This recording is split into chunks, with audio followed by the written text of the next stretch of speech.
Right, this is kind of a neat little fan. It comes with this remote, and the remote clips on right here, or slides in.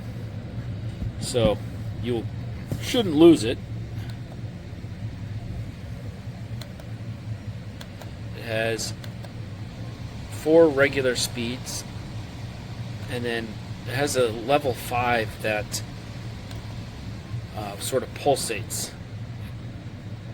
Goes down, then up, and goes low.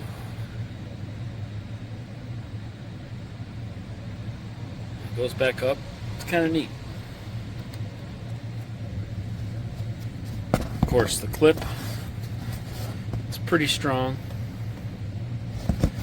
I don't really have anything to demonstrate it on. Let's see if I can demonstrate it on this chair.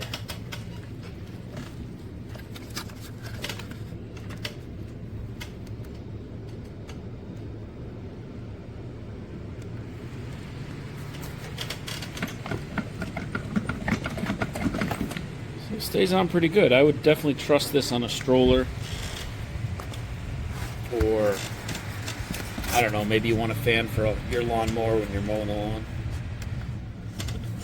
But yeah, it came with 98%, and it charges with a USB cord, or USB-C, excuse me, which it did come with. And then the battery capacity is 8,000 milliamps.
Here's the Medhouse fan clamped to the handlebar of my stationary bike, and you can see that here's the start button, and it cannot be rotated around and still use the start button, and it does not rotate like this. It doesn't rotate. So it needs to rotate right here at the base where it connects to the clamp, and it does not.